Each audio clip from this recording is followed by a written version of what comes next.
Seraphina did not sleep the night the wind began to circle the towers of Sky Kingdom in restless spirals. The child lay against her chest, warm and impossibly small for a being whose existence had already unsettled an empire. His hair was dark like Kale's human form, yet when moonlight brushed his skin, faint iridescent patterns shimmered beneath it, like scales waiting for a command that had not yet been spoken. He did not cry often. He watched. Even now his eyes were open, unblinking, reflecting the glow of the floating braziers, as if he understood more than an infant should. Kale stood near the arched opening that overlooked the endless sea of clouds. His posture was rigid, wings half manifested in agitation, the dark membranes catching stray currents of wind. He had not spoken of Zephyros again, yet the name lingered between them like the echo of distant thunder. Zephyros, Dragon Emperor, ancient sovereign who had long ago bound the sky under a single iron law. Only pure dragons could inherit dominion, only those who could fully assume the ancient form without fracture or dilution, only those born of dragon and dragon. Their sun had not shifted, the court had noticed. Seraphina felt it, even without stepping into the great hall. Through the bond that tied her to Kale, she sensed the subtle tension of whispered counsels, the cold curiosity of elders who masked fear as tradition. The bond had grown deeper since the birth. It no longer only carried pain or desire. It carried undercurrents of thought, flashes of memory, instincts that were not entirely her own. When Kale worried, the weight of it pressed behind her ribs. When he resolved himself to stand firm, warmth flooded her spine like a shield. Helena came at dawn, her silver hair braided with threads of starlight. She had once been a girl offered as tribute, once stood where Seraphina had stood. Now she walked the corridors with quiet authority, neither captive nor entirely queen. She bowed her head to Seraphina first, not to Kyle. "They are gathering," Helena said softly. "Zephyros has sent emissaries." Kale's jaw tightened. "He wastes no time." "He smells uncertainty," Helena replied. "And he believes uncertainty is rot." Seraphina rose, cradling her son. She did not speak, yet her resolve moved through the bond with crystalline clarity. She would not allow her child to become another offering to fear. When the great hall filled, the sky outside darkened, though no storm had been summoned. Dragons in humanoid form lined the curved walls, their eyes gleaming gold, bronze, emerald. At the far end, beneath a vaulted ceiling etched with the history of their kind, stood Zephyros. He did not bother with disguise. His form was vast and terrible, scaled in white that glinted like blades. His wings arched high enough to brush the carved constellations. When he lowered his head, his eyes fixed upon Seraphina and the child in her arms, not with curiosity but with assessment. "Kale," Zephyros rumbled, voice shaking the columns. "You present your heir." Kale stepped forward. He did not bow. "I present my son." Zephyros's gaze shifted to Seraphina. The human. The word was neither insult nor respect. It was classification. Seraphina met the Emperor's gaze. Though she had no voice, the bond pulsed fiercely between her and Kale, and through it she let her will expand outward. The air around her trembled, a faint glow, the same warmth she had once used to draw poison from Kale's blood, rippled along her skin. A murmur swept through the court. Zephyros's nostrils flared. "You carry dragon fire," he said. "Yet you are not dragon. I chose her," Kale said evenly. "The bond chose her. Our son is born of both worlds." Zephyros's tail struck the marble. "He has not shifted. He is days old," Helena interjected calmly. "Ancient texts speak of late bloomers." Zephyros's eyes narrowed. "Ancient texts also speak of fractures, hybrids who could not withstand the call of the sky, hybrids who burned from within because their bodies could not reconcile divided blood." Seraphina felt Kale's fear spike, sharp and raw. It was not fear of Zephyros. It was fear of possibility. Zephyros extended one talon. "Bring the child." Kale moved instinctively, stepping in front of Seraphina. No. The hall fell silent. Zephyros lowered his head until his breath washed over them, hot and glacial at once. You defy the Emperor? I protect my family, Kale replied. Seraphina stepped beside him instead of behind. She lifted her free hand and placed it against Kale's arm, steadying him. Then she looked at Zephyros and let the warmth surge outward. The hall filled with light. It was not flame. It was not the destructive blaze dragons wielded in battle. It was something older and stranger, heat that mended, heat that bound. The carvings on the walls glowed in response. The air hummed, as if recognizing a forgotten resonance. The infant stirred, and for a moment his eyes flashed molten gold. Zephyros recoiled a fraction. "What are you?" he demanded. Seraphina did not answer with words. She answered with memory. Through the bond, through the strange channel that had once allowed her to feel Kale's pain, she pushed images outward, not just to Kale, but into the hall itself. She showed the ritual stone in her village, the rope around her wrists, the eyes of those who loved her yet chose her death for their safety. She showed Kale's wings shielding her from the poisoned arrow. She showed the poison burning in his veins and her choice to save him. She showed Helena 20 years trapped under the guise of sacrifice. She showed the truth that the so-called protection of humans had been a gilded cage. Dragons staggered as the visions brushed their minds. Zephyros growled low in his throat. You wield human memory as weapon. I wield truth, Kale said. Zephyros's gaze flickered to Helena. You have been speaking. Helena did not flinch. I have been remembering.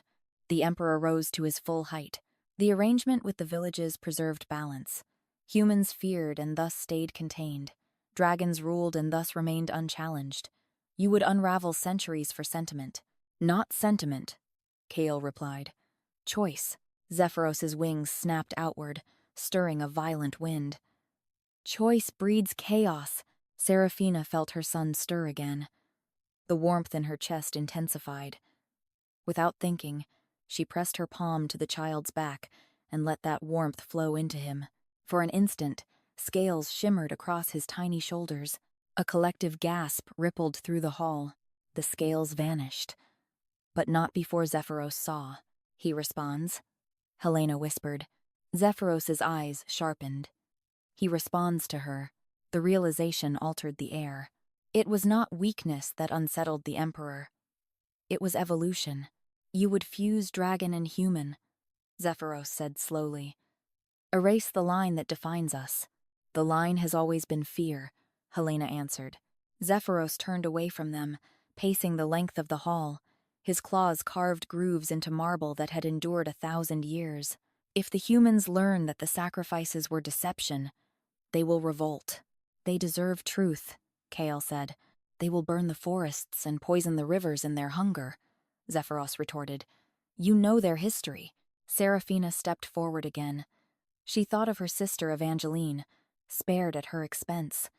She thought of the villagers who wept yet did nothing. Humans were capable of cruelty, yes, but also of growth. Through the bond, she shared her conviction with Kale, and through Kale it rippled outward like a steady pulse. Zephyros stilled. You believe this child is bridge, the Emperor said quietly. Not fracture. Yes, Kale said. Zephyros regarded the infant a long moment. Then he spoke words that shifted the ground beneath them. Prove it. Silence thickened. You will open the sky, Zephyros continued. You will reveal yourselves to the villages. You will end the tribute. If war comes, if humans raise steel against dragon, the blood will be on your hands. If peace holds, if this child stands unbroken when his power awakens, I will acknowledge him as heir. Fail, and I will cleanse the experiment. Kale's wings twitched. You threaten my son. I threaten imbalance, Zephyros corrected. The world will not tolerate half measures. Seraphina felt the weight of the choice settle. To remain hidden was to preserve a fragile safety built on lies. To reveal truth was to risk open conflict. She tightened her hold on her child. Through the bond, Kale felt her answer before she formed it. He turned to Zephyros. We accept. The court erupted in uneasy whispers, but Zephyros silenced them with a glance. Then let the sky bear witness, the Emperor declared. Word spread faster than wind. Within days, Shadows crossed the villages not in the form of a single dragon descending for sacrifice, but in dozens of shapes, vast and luminous against the sun. Kale led them, Seraphina at his side, Helena behind, and their child cradled against Seraphina's heart. The villagers gathered in terror at first. Old habits die slowly. Mothers clutched daughters. Men reached for tools that would shatter like twigs against scale. Kale landed in the clearing where once a stone altar had stood. It had been dismantled after Seraphina's disappearance, as if removing it could erase the guilt. He shifted to human form so they could see his face. Seraphina remained as she was, her presence radiant and unflinching. Evangeline pushed through the crowd. Her eyes found Seraphina and broke. "Is it truly you?" she breathed. Seraphina stepped forward. She placed her free hand over her own heart and then extended it toward her sister, a gesture they had shared as children. Evangeline sobbed and closed the distance, pressing her forehead to Seraphina's shoulder. Murmurs rose. Kale raised his voice. "There will be no more sacrifices." The words stunned them more than the dragon's arrival. "The tribute was never protection," he continued. "It was control. No dragon demanded your daughter's deaths. The ritual was born of fear and perpetuated by agreement." Faces turned toward one another, confusion warring with anger. A village elder stepped forward, trembling. "You expect us to believe we were not prey?" "You were contained," Helena said, stepping into view. Gasps followed her recognition. "I was one of you." Shock rippled outward. Seraphina felt the swell of emotion crest dangerously betrayal, shame, rage. She knew how easily it could tip into violence. She shifted her son in her arms and let the warmth within her expand once more. The villagers felt it. It did not scorch. It soothed. The sharp edges of their panic dulled enough for thought to return. Kale watched her with awe that no longer surprised him. "We offer alliance," he said. "Trade, knowledge, the freedom to travel beyond the valley without fear of shadow. In return, we ask only that you meet us not as monsters but as neighbors." Silence stretched. Then Evangeline stepped away from Seraphina and faced the crowd. "We chose to lose her," she said, voice shaking. "We told ourselves it was mercy. We were wrong." The confession broke something open. Others began to speak. Stories surfaced of daughters lost, of rituals followed because ancestors had followed them. Shame turned to shared grief rather than weaponized blame. Not all were convinced. A few shouted that dragons lied. A few spat at Kale's feet. But none dared attack. Change rarely arrives as a roar. It arrives as fracture lines spreading quietly through old stone. In the weeks that followed, tentative exchanges began. Dragons in human guise walked village paths. Humans were invited carefully to the lower terraces of Sky Kingdom. Suspicion lingered, yet curiosity outpaced it. Zephyros watched from afar. He did not intervene. The true test came not from outrage but from opportunism. A faction of humans from beyond the valley, hearing rumors of dragons revealing themselves, saw advantage. If dragons sought peace, they must be vulnerable. Steel and ambition marched toward the valley under the banner of liberation. Kale sensed them before scouts reported. Through the bond, Seraphina felt the distant tremor of marching feet like a coming storm. "They come with weapons," Kale said grimly.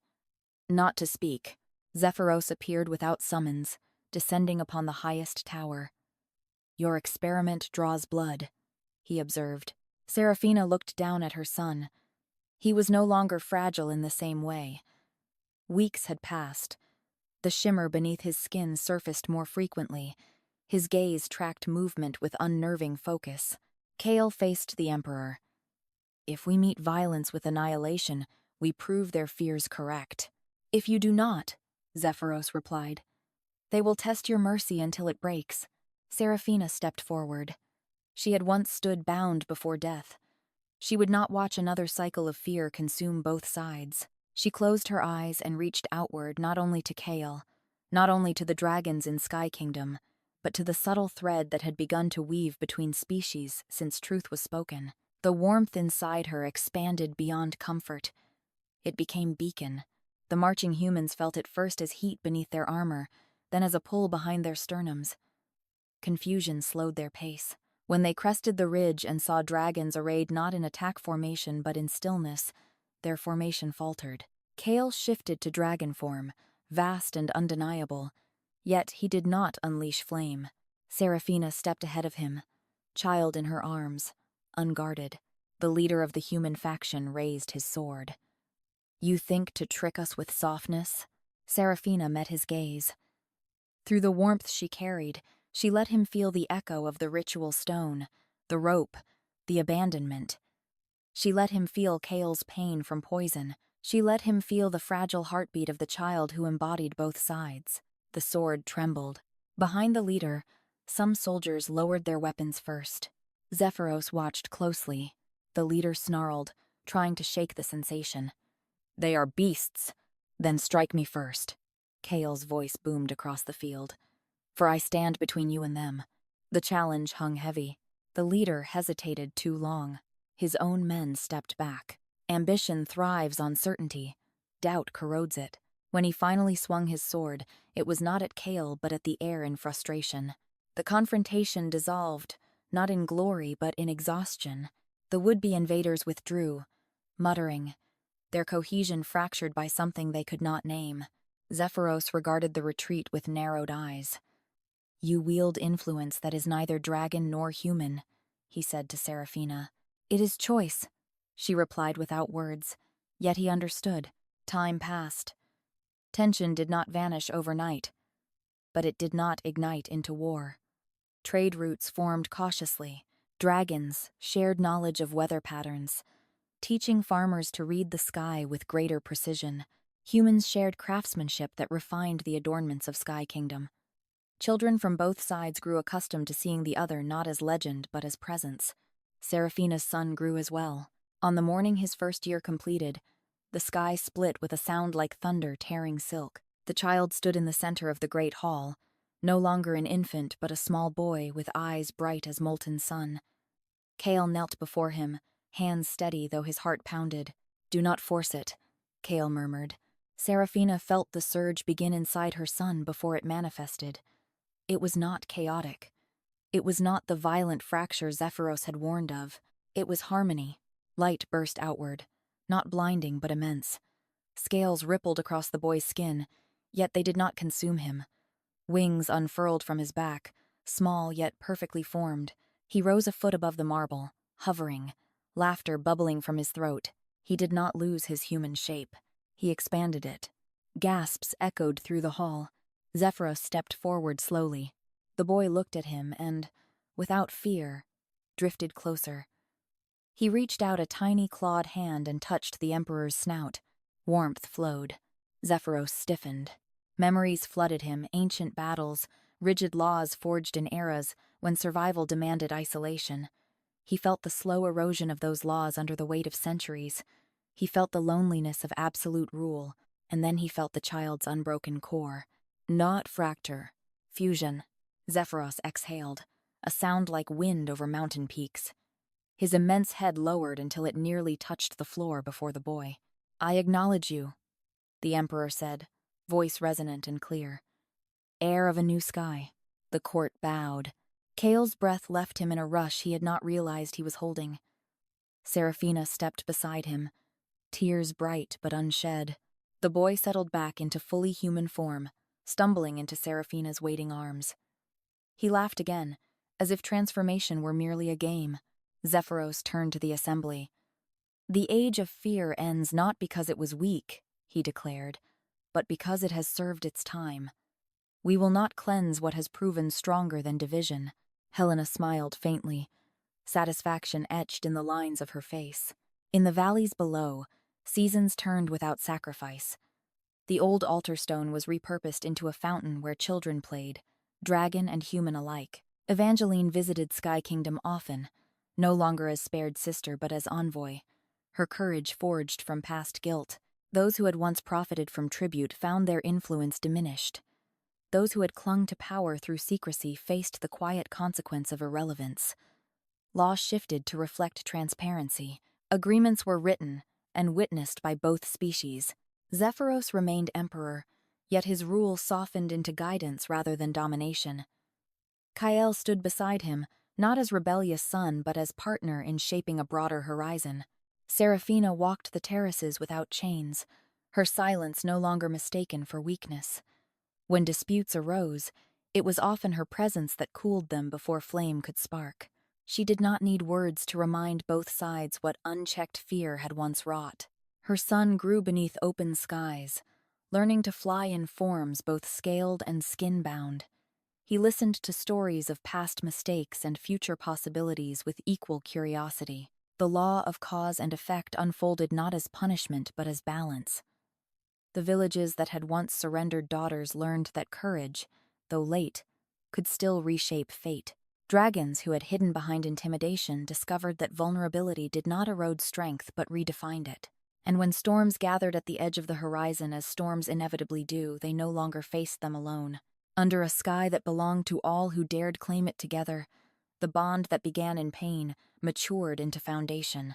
Seraphina once stood as sacrifice. Now she stood as bridge. The world did not end in fire. It transformed in warmth.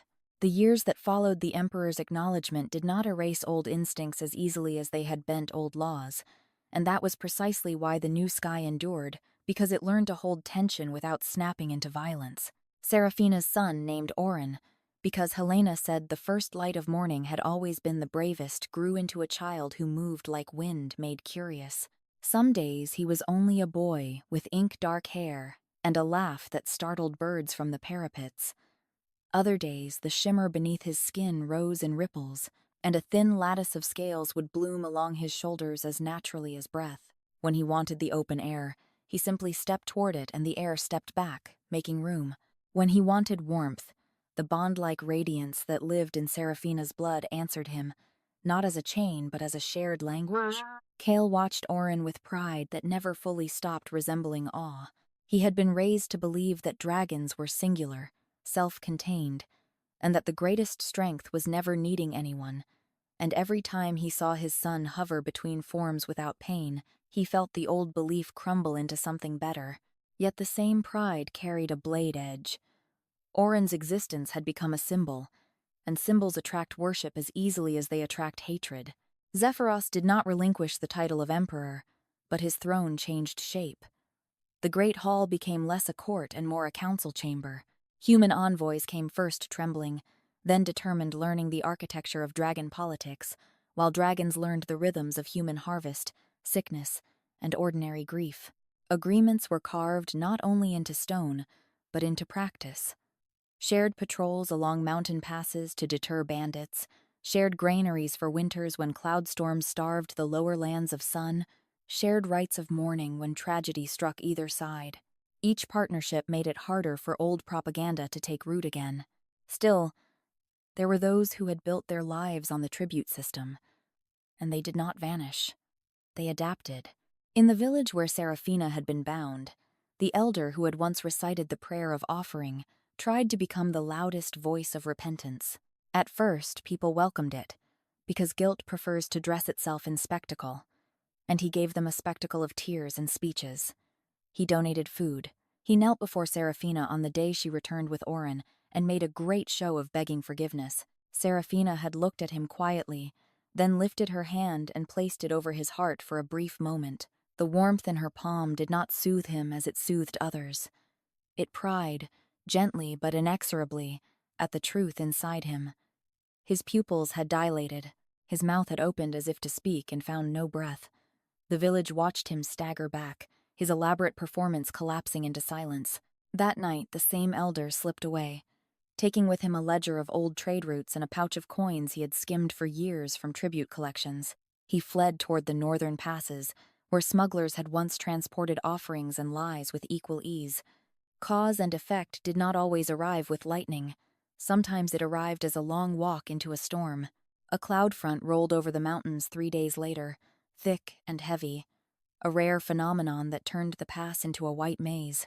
The smugglers who promised him safe passage abandoned him at the first sign of danger, because men who profit from fear seldom share risk.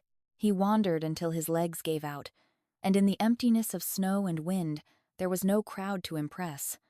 No ritual to hide behind. No scapegoat to barter for his survival. He was found by a patrol at dawn, 2 dragons in human form and a human ranger from the neighboring valley, working together under the new accords. They carried him back down. They treated his frostbite. They fed him. They did not punish him with cruelty.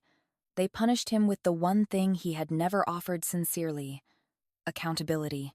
He faced a council. He faced the families whose daughters he had sent toward the altar with honeyed words. He faced Evangeline, who had learned to stand without shaking. He faced Seraphina, who did not accuse him with rage but with clarity, and that clarity was worse for him than any shouted condemnation. The council's judgment did not involve execution. It involved restitution. His lands were redistributed. His hoarded wealth was poured into a fund for rebuilding homes and educating children. His title was stripped. He became a worker among those he had once commanded, mending fences and hauling stone, watched not with hatred but with the steady gaze of a community that refused to let him hide. For the first time in his life, he contributed without control. That was the law of return, and it rippled outward, teaching the villages that forgiveness without truth was merely another mask, and teaching the dragons that justice did not require domination. The larger threat came later, wrapped in the scent of incense and the language of purity. A faction of dragons, old bloodlines that had resented Zephyros's concession, began gathering in the farthest spires, whispering that the Emperor had been bewitched by human softness, that Kale had betrayed dragonkind, that Orin was not a bridge but a crack in the sky's foundation. They called themselves the Ascendants, as if naming themselves higher could make it true. They did not attack openly at first. They hosted feasts. They gifted rare metals.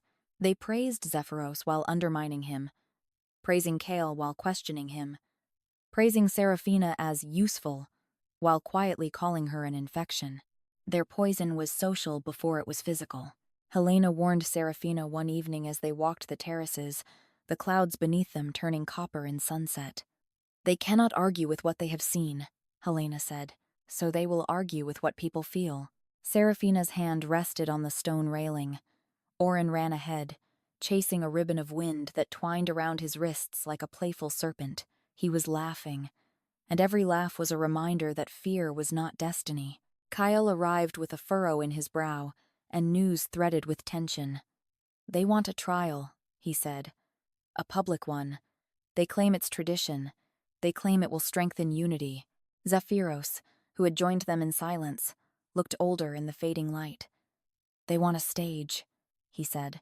"If they can place the child under scrutiny, they can plant doubt even if the child passes." Kale's wings flickered, half visible. "I will not let them touch him." Seraphina's gaze lifted to Zephyros. She sensed through the atmosphere of the council chamber they would soon enter that the Emperor was doing something rare. He was weighing pride against responsibility, tradition against consequence.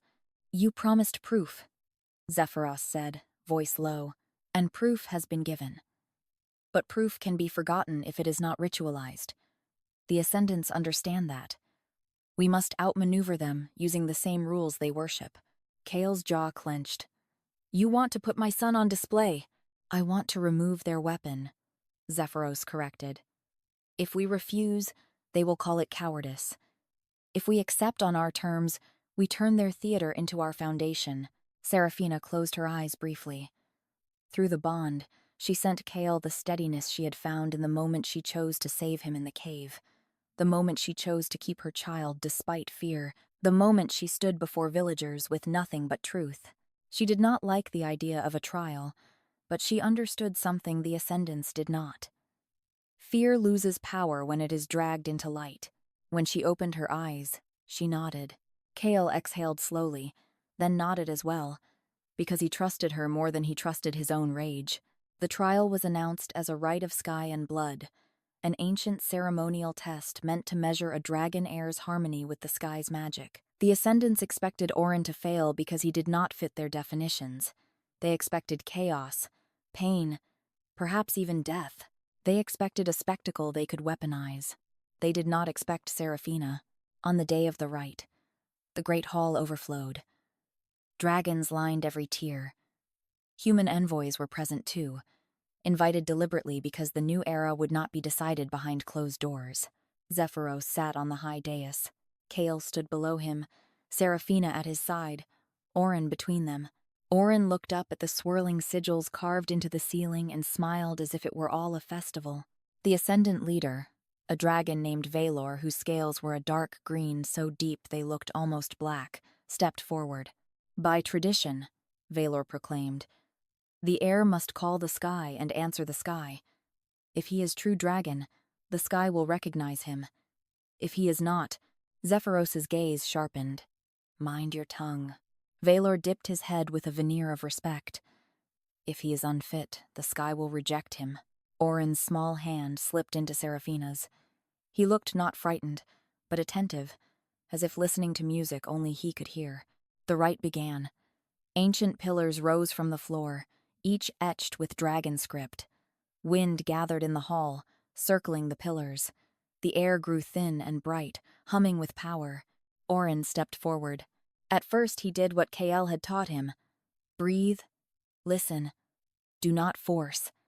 The wind responded kindly, brushing his hair, lifting the hem of his tunic.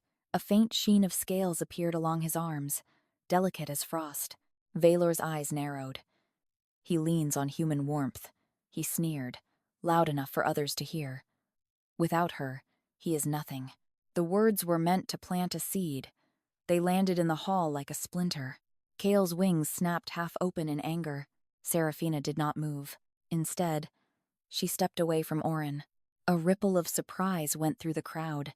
Kael's breath caught, not in disagreement but in instinctive fear of what the Ascendants might do if she was not beside the child. Through the bond, she sent him reassurance like a hand on his heart. Orin stood alone in the center of the pillars. He looked back at Seraphina, then at Kael, then at Zephyros, then out at the crowd. He did not reach for their strength. He did not ask for it. He simply smiled again, and that smile was not childish foolishness. It was trust. He lifted both hands. The wind surged not violently, but decisively, pouring into the pillars until the script glowed. Light poured down from the ceiling as if the sky itself had opened. Orin's form shimmered. For a heartbeat, he was fully dragon. Small but perfect, wings outstretched, scales radiant with a pattern no one had seen before, gold threaded through with silver, like sunrise and moonlight woven together. The hall fell dead silent. Then Orin shifted again into human form without pain, without collapse, without any sign of fracture. He hovered a foot above the ground, laughing softly as the wind spun around him like a crown. Zephyros rose. "The sky recognizes him," the Emperor declared, voice ringing through stone and bone. "And it recognizes something beyond our old definitions." Valor's face tightened. This is aberration." Zephyros's eyes flared. "This is evolution." The Ascendants murmured among themselves, tension tightening like a drawn bow. Valor stepped forward again, desperation sharpening him. "Then let him demonstrate dragon law," he said. "Let him judge. Let him enforce." It was a trap. If Orin refused, they would call him weak. If he accepted and erred, they would call him dangerous. Orin drifted down to the floor. He looked at Valor with wide eyes, not naive, but curious, as if seeing someone who was hurting in a way they did not admit. Seraphina sensed it a moment before it happened.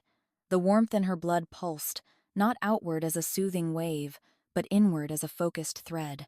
Orin had inherited not only Kael's power but Seraphina's gift for truth. Orin lifted a hand and placed it gently against Valor's chest. The hall held its breath. Valor stiffened as if struck. Images burst in the air like reflections on water. Valor meeting in shadowed spires. Valor promising others restored purity. Valor planning to kidnap Orin after the rite, for the good of dragonkind. Valor intending to blame humans for the disappearance to ignite war and force Zephyros's claw back into tyranny. The visions were not embellished. They were exact. They carried Valor's own intent, like a signature. The crowd recoiled. Kael's eyes turned molten, his wings unfurled fully, the air vibrating with restrained fury. Zephyros did not roar. He did not burn. He did something more devastating to conspirators. He spoke law with absolute calm. "Valor, Zephyros said. "You have used tradition to mask treason." Valor's mouth opened and closed. This is manipulation. This is your mind," Helena said quietly from the side. "Shown in the open. Exactly what you feared." Dragons began stepping away from Valor, faces hardening as the truth settled. Those who had been tempted by his rhetoric felt the sting of being used. Those who had believed him felt humiliation. And humiliation, when met with clarity, often becomes resolve to change. Zephyros's gaze swept the hall. "The ascendants are dissolved," he announced. "Those who joined through ignorance will atone through service. Those who planned harm will be bound and judged." Kale's claws flexed, but he held, because Seraphina's steadiness threaded into him, and because Zephyros was doing what emperors rarely did, applying consequences without turning them into slaughter. Valor lunged then, not at Zephyros but at Orin, madness spiking through the last scraps of his pride. Kale moved. So did Seraphina. Kale's body surged forward, dragon strength poised to crush the threat in an instant. But Seraphina was already there, stepping into the line between Valor and the child. She raised her hand not to strike, but to stop. Warmth exploded. Valor froze mid-lunge as if caught in invisible chains, not of iron but of sensation. He gasped, eyes wide. The warmth did not soothe him. It flooded him with every consequence he had tried to deny. The fear he used as fuel, the loneliness he mistook for superiority, the ancient grief that sat beneath his obsession with purity, the realization that his plot would have burned dragon and human alike. His knees hit the marble. He sobbed once, a broken sound that made the hall uneasy because it sounded like truth. Guards, dragons, and humans together moved in to restrain him. Orin ran to Seraphina and grabbed her hand. His small fingers squeezed, grounding himself and her. He looked up at her, then at Kael, then out at the hall. In a clear voice that startled everyone, including Seraphina, he said, "No more cages." Seraphina's breath caught. The crowd's shock shifted into something else, something like reverence, not for divinity but for the simplicity of a child saying what the world had needed to hear for generations. Zephyros stared at Orin for a long moment, and in his ancient eyes something softened like winter thawing. He stepped down from the dais and approached the child slowly, then knelt fully, unmistakably, the Emperor kneeling to the air. "You will change us," Zephyros said, not as warning, but as acceptance. Orin nodded solemnly, then promptly looked distracted by a ribbon of wind and giggled again, because he was still a child. The aftermath did not end in blood. The conspirators were judged. Those who had plotted kidnapping and war were imprisoned in the high spires. Not tortured, not disappeared, but held under watch with the opportunity to speak truth in council when they were ready. Those who had been drawn in by rhetoric were sent to the lower lands to work alongside humans, rebuilding old roads and irrigation channels, so their hands would learn cooperation where their minds had learned division. It was not a gentle punishment. It was a transformative one. In the valleys, the last remnants of the sacrifice tradition faded into story, then into cautionary tale. Each year, on the date the old ritual would have taken place, the villages held a festival instead. They called it the Day of Return. They planted trees in memory of those lost. They told children the truth plainly, that fear can become a religion if no one challenges it, and that love without courage can still become harm. Evangeline became a leader not because she sought power, but because she knew what it meant to live with consequences and still choose better. She traveled between sky and earth as an envoy. She learned the dragon language. She taught humans to read dragon intention not through myth but through practice. Some still distrusted her at first, especially those who remembered her as the sister spared, but time reshaped that story too. She did not deny it. She carried it as proof that guilt could become responsibility. Kale, in turn, became a king whose strength was not measured by how many bowed, but by how many stood beside him without fear. He opened parts of Sky Kingdom that had never been seen by human eyes. He enforced laws against exploitation of either side. When a dragon merchant tried to cheat human traders using glamour, Kale's court forced restitution and banned the merchant from trade routes until trust was rebuilt. When a human group tried to steal dragon relics to sell them, human leaders themselves demanded punishment, because the new alliances had made theft from dragons feel like theft from neighbors.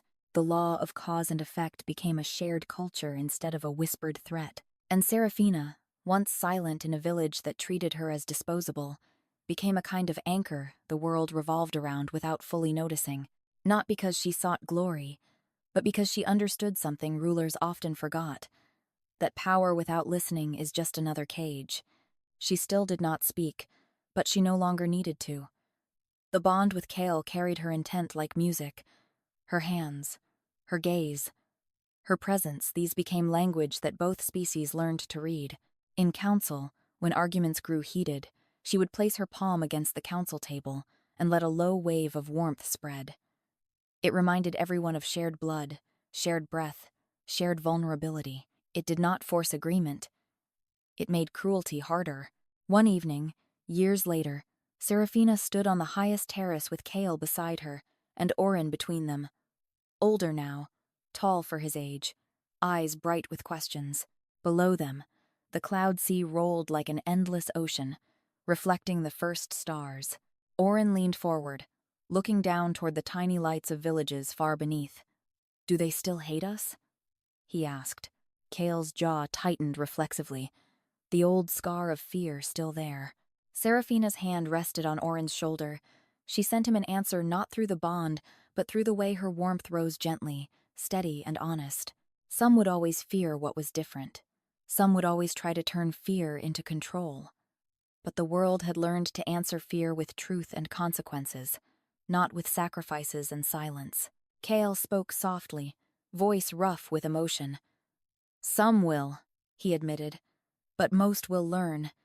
And if they don't, we will keep choosing the sky that includes them anyway." Orin considered that, then smiled. "Then the sky is big," he said, as if that settled everything. And in a way, it did. Because the sky no longer belonged to one species or one emperor or one tradition. It belonged to everyone who refused to build cages.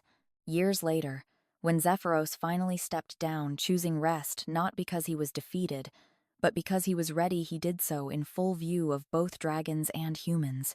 He placed the imperial circlet not on Kale's head, nor even on Orin's, but on a pedestal between them. "This," Zephyros declared, "is no longer a crown of dominance. It is a reminder of responsibility. It will sit here, in the center, where all may see it, and no one may forget what power is meant to serve." Kale took Seraphina's hand. Orin took both of theirs. The hall did not erupt in fear. It erupted in applause, dragon claws against stone, human hands against palm, sound rising like rain. In the end, those who had chosen cruelty reaped isolation and labor and the long road of atonement. Those who had chosen courage reaped community. The villages that once gave daughters to a lie grew into towns that educated sons and daughters alike. The dragons who once ruled by terror learned that respect built deeper roots than fear. And Seraphina, who had once been an offering meant to disappear into the mouth of a monster, lived to watch her child fly, sometimes as dragon, sometimes as boy, always as both across a sky that had finally learned the most difficult lesson of all. That peace is not the absence of conflict. It is the presence of accountability, compassion, and the stubborn, repeated choice to do better. Orin's voice lingered in the hall long after the applause faded, not because it was loud, but because it had become a kind of compass that people did not realize they were following until they found themselves facing a choice and hearing his childhood declaration, "No more cages," echo in their own minds. As the years unfolded, the pedestal holding the imperial circlet did what Zephyros intended. It sat in the center like a silent witness. Dragons who once would have bowed to metal learned to bow to law. Humans who once would have feared any glint of scale learned to fear only the old temptations that lived inside themselves: greed, panic, pride, because those had been the true beasts all along. In council sessions, when voices rose, it was not uncommon for someone to glance at the circlet and fall quiet, remembering that the crown was no longer a prize to seize but a responsibility to share. Kale carried kingship like a blade kept sheathed, present, heavy, ready, but not drawn unless necessary. He traveled between the sky terraces and the valley roads without ceremonial procession, because he understood that peace was maintained more by familiarity than grandeur. He listened to human complaints about storm damage and dragon grievances about encroached nesting cliffs with the same stern patience. And when either side tried to manipulate him with flattery or threats, he answered with the simple kind of fairness that starved extremism. Seraphina remained the axis around which that fairness held steady. She was never announced. She rarely stood at the front. Yet when she entered a room, a subtle calm seemed to follow, as if the air itself remembered what her warmth had done in moments when violence might have ignited. People began to say, in their own languages, that she carried the hearth of the sky within her, and though the phrase sounded like poetry, it was also practical truth. She had turned a power that could have been used to dominate into a power that insisted on honesty. Oren grew into the kind of boy who asked questions that made adults uncomfortable in productive ways. He asked why the old dragon laws had valued purity over stability, why humans had accepted suffering as tradition, why anyone believed fear deserved obedience. The answers were never simple, and he learned early that wisdom was not a single clear stream but a braid of many muddy currents. He also learned that being a symbol did not absolve him of being a person. There were days he resented it. He would stand on the terrace edge and stare down at the valley lights, feeling the quiet pressure of thousands of expectations the way one might feel humidity before a storm. On those days, Kale would join him, not as a king and heir but as a father and son, and he would tell Oren stories that did not belong in official chronicles. Stories of his own first hunt as a young dragon, the humiliation of failing to catch a mountain stag, the pride of returning later with patience and strategy, the loneliness of living 5 centuries with power but no belonging. Kael did not say these things to frighten him. He said them to humanize the legacy that surrounded them, because a legacy becomes dangerous when it is allowed to turn into myth. Helena, too, became one of Oren's teachers, though she taught in an odd way. She rarely lectured. She asked him to walk with her through the lower terraces, where former ascendants now worked beside human masons rebuilding an old aqueduct. She asked him to watch their hands. She asked him to listen to how people spoke when they thought no one important was listening. She showed him that ideology was often less a conviction and more an excuse for pain, and that pain could either be healed or weaponized. Valor, bound and judged, became the most uncomfortable lesson of all. At first, the conspirator refused all visitors. Pride still gnawed at him like a parasite. He sat in his stone chamber high in the spire, staring at the narrow slice of sky visible through a barred opening, convincing himself that the world had been wrong to condemn him and that someday history would prove his purity right. Time, however, is a relentless teacher. It stripped away the audience he had once relied on, leaving him alone with the consequences of his choices. The memories Oren had revealed in the rite did not fade. They returned in dreams, then in waking, then as a constant ache. One winter, when the cloud storms were unusually brutal, part of a high bridge cracked under ice. Workers, dragons, and humans together were stranded on a platform exposed to gale winds. The spire prison shook with the storm's force. Valor heard the alarms. He heard the frantic footsteps. He heard the distant, muffled cries of those trapped in the open air. And he understood, in a simple, devastating instant, that if they fell, they would fall as a mixed group, not as separate species. There would be no clean story to tell afterward, only bodies, only grief. He hammered on the door until the guards came. When they opened the viewing slit, they expected rage. Instead, they saw Valor on his knees. "Let me help," he said, voice raw as torn cloth. "Bind me tighter afterward, chain my wings, but let me help." The guards hesitated, because trust is not restored by a single plea, and yet the storm did not care about moral debates. Lives were minutes away from being lost. The decision went to council quickly. Kale's first instinct was refusal, not out of vengeance but caution. But Seraphina stood beside him, gaze steady. She did not forgive Valor in the cheap way that ignores harm. She simply recognized that consequences could include the chance to repair. Kale felt her stance through the bond, and he made the hard choice. They brought Valor out in iron restraints laced with runes that would collapse his wings if he tried to flee. He walked through the storm with his head lowered, not in false humility but in grim focus. When they reached the fractured bridge, he shifted partially, enough that scales and muscle could endure the gale.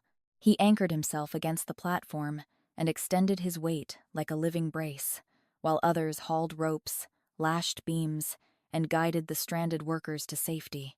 A human mason slipped near the edge.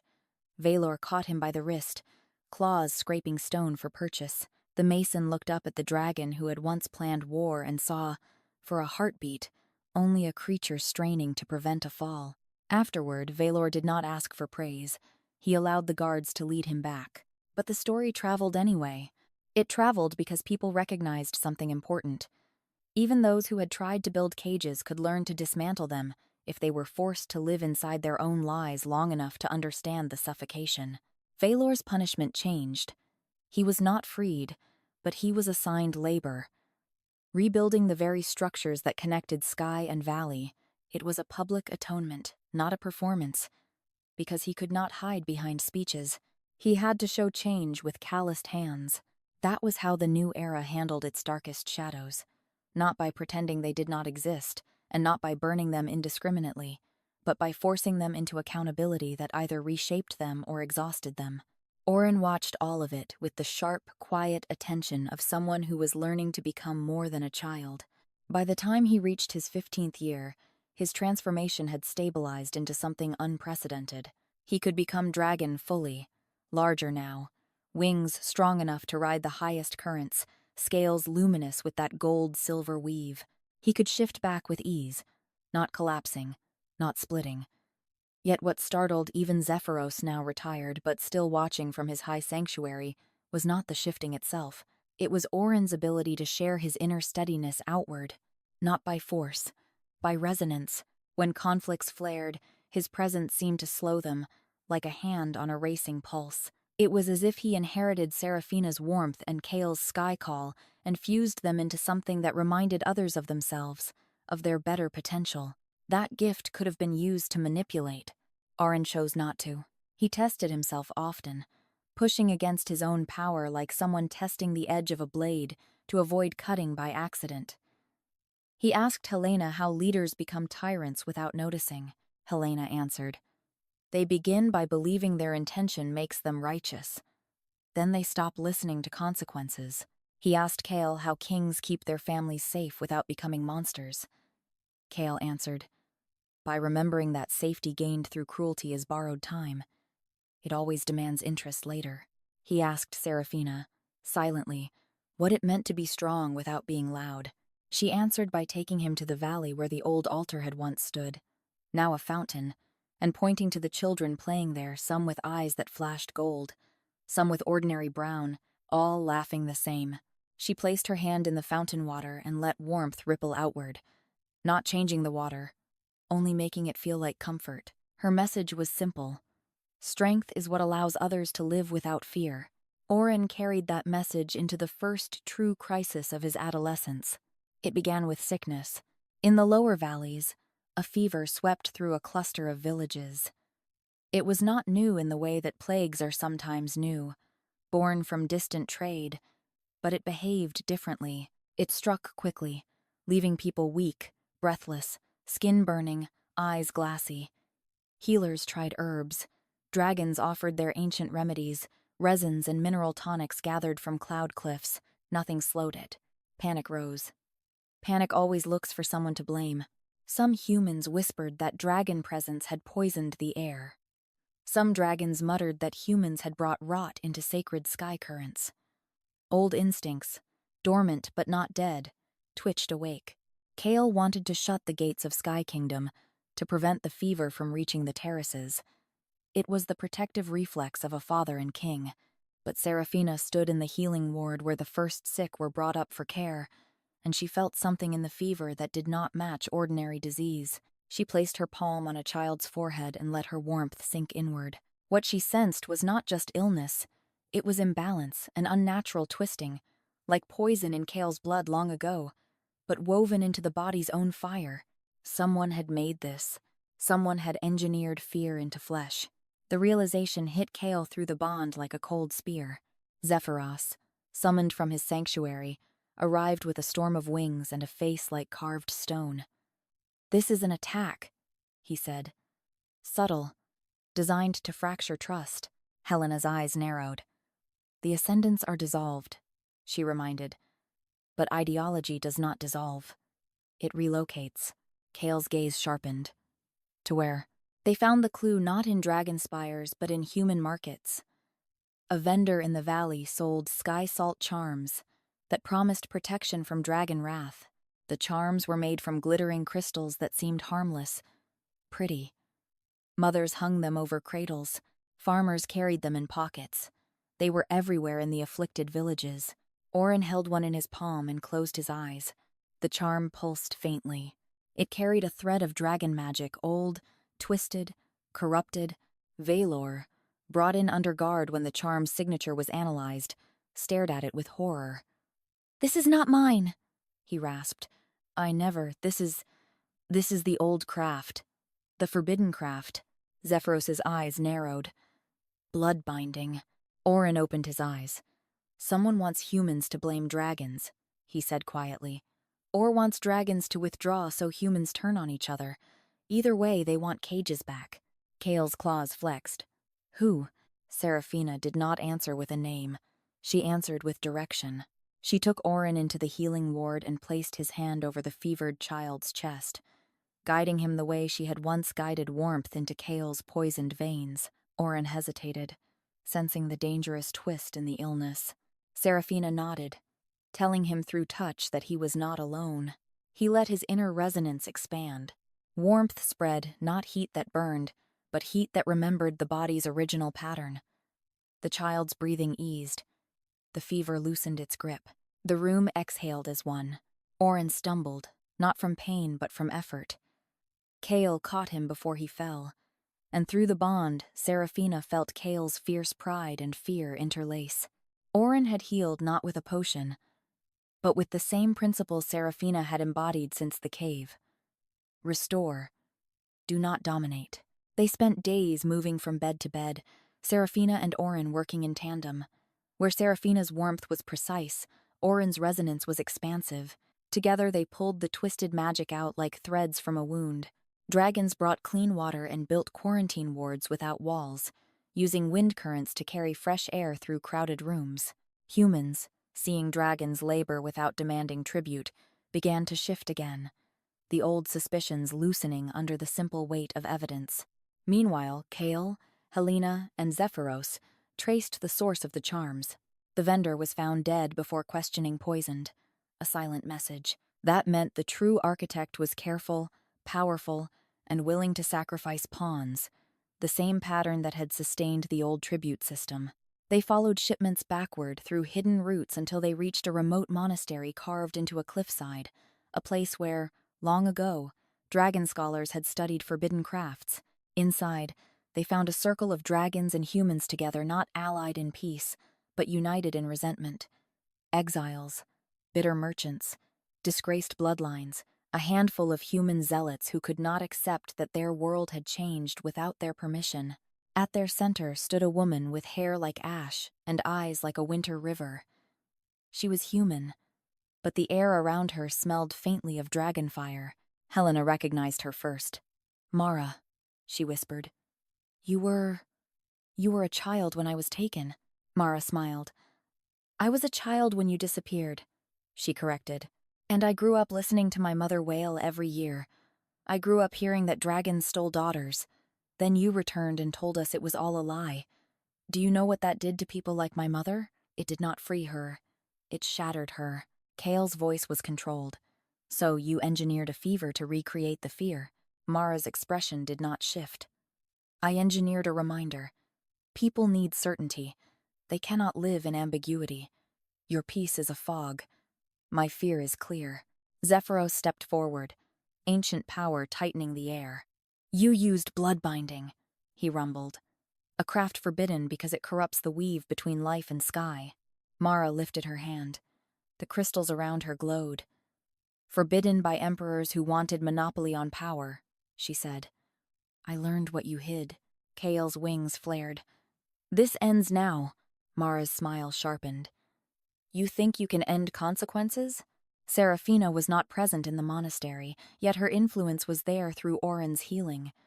Kael felt it like a steady drumbeat in his blood. Do not answer fear with annihilation. Do not become the monster they need you to be. He made a choice that would have seemed impossible to his younger self.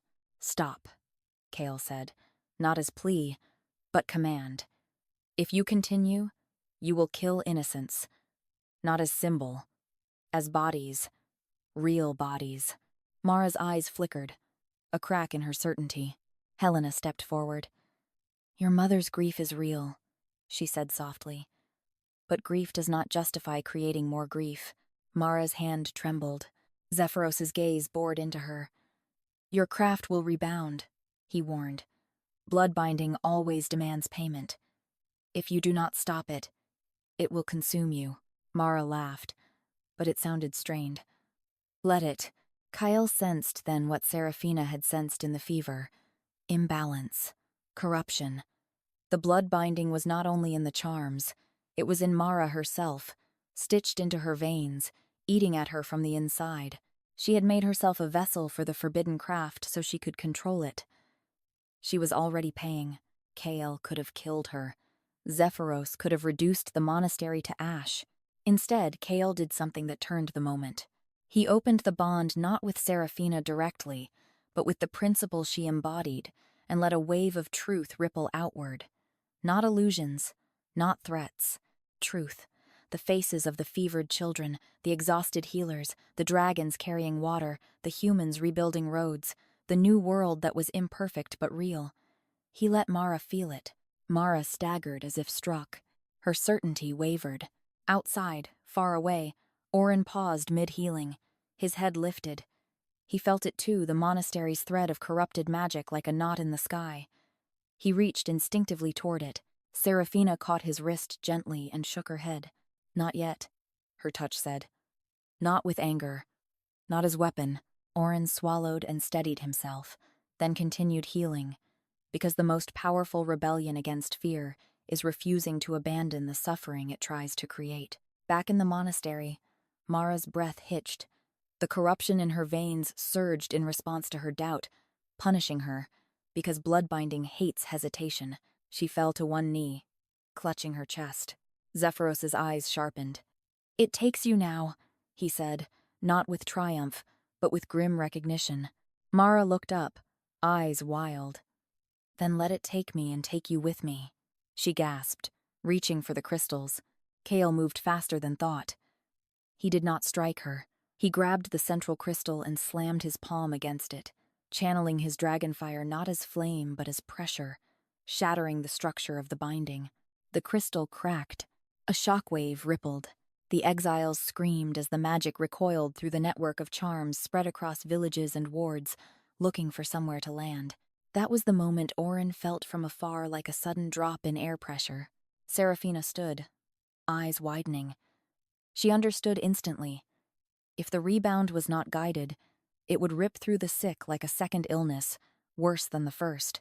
She placed both hands on Oren's shoulders and poured everything she was into him, not control, not command, but support. Oren closed his eyes and expanded his resonance outward like a net cast over the valleys. Warmth spread across sky and earth. Where the corrupted magic tried to snap back like a whip, it met the resonance, and dissolved, not erased, but untangled, returned to harmless skyweave. The charms in cradles cracked quietly, the fever in lungs eased. People across villages inhaled at the same time as if the world itself had sighed. Oren swayed. Kael felt it through distance, through bond, through blood. He whispered his son's name like a prayer. In the monastery, Mara collapsed fully, the corruption in her veins no longer supported by the binding. Her skin went pale, lips blue. She looked suddenly, not like an architect of fear, but like a person who had mistaken pain for purpose. Helena knelt beside her. You can live, Helena said. But you must stop choosing this. Mara's eyes filled with tears she seemed shocked to have. I didn't know how, she whispered. Zephyros watched, and something ancient shifted in him. He had once believed mercy was weakness, Yet he had just seen mercy prevent catastrophe. He spoke, voice low and final. "She will be imprisoned," Zephyros said. "Not executed. She will be made to witness rebuilding. She will learn what she tried to undo." Kael nodded, because he understood the justice. Mara would not be allowed to fade into martyrdom. She would be forced to live with what she had done and with the possibility of doing better. That was the harshest consequence for someone who had relied on certainty. Being made to exist in a world that refused to simplify itself into enemies. When Kael returned to Sky Kingdom, he found Orin asleep in Seraphina's arms, exhausted beyond his years. Seraphina's hair was damp with sweat, her eyes were steady, but Kael felt how much she had given. He knelt before them, pressing his forehead to Seraphina's shoulder in the old gesture that meant he saw her, that he honored what she carried. No words were needed.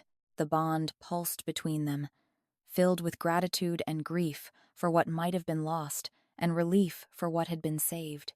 In the valley, people began to understand something they had never learned under the old system: that leadership meant showing up when it was hard, not demanding payment when it was easy. Trust grew not because the world became gentle, but because, in crisis, both sides chose each other again. Orin recovered slowly. In the weeks after, he avoided the terrace's edge, not out of fear of falling, but out of the weight of what he had felt a whole network of lives depending on his steadiness. He told Kael once, voice small, "I felt them all." Kael held him and answered honestly. "You are not responsible for everyone's life," he said. "You are responsible for your choices. That is enough." Seraphina placed her hand over Orin's heart, letting warmth pulse in a calming rhythm. Her message was softer. "You are not alone." Orin breathed, and then, because he was still young, he went back to laughing, to climbing, to flying, to being a person rather than a prophecy, and that more than any public triumph was the true happy ending the world had fought for: a child allowed to be a child. Years later, when Orin stood in the great hall as an adult, his wings vast and his human eyes gentle, he did not accept the circlet as a crown. He lifted it from the pedestal, looked at it, then placed it back down. "I will not rule alone," he said, voice clear. "I will not let fear make me king." He turned to Kael, to Seraphina, to Helena, to the human envoys, to the dragon elders, and he extended both hands, one scaled, one not, because he had learned to shift only halfway when he wanted to remind people what he was. "We will lead together," he said, "because cages are built when one voice becomes law, and everyone else becomes quiet." Zephyros, old and finally peaceful, watched from the side and smiled faintly, a rare expression that made even hardened dragons blink. The law of cause and effect settled into the bones of their world like a new climate. Those who tried to profit from fear were steadily outcompeted by those who built trust. Those who clung to purity found themselves alone, their power shrinking as communities stopped feeding it. Those who harmed were held accountable, not erased into convenient silence. Those who chose courage were rewarded with connection that endured beyond crisis. And Seraphina, once bound to a stone altar as payment for other people's safety, walked beneath open sky with her family. Her silence no longer a void, but a presence that had taught an empire how to listen. No more cages, only choices, and the steady, lawful consequences that followed them until even the oldest wounds learned how to close.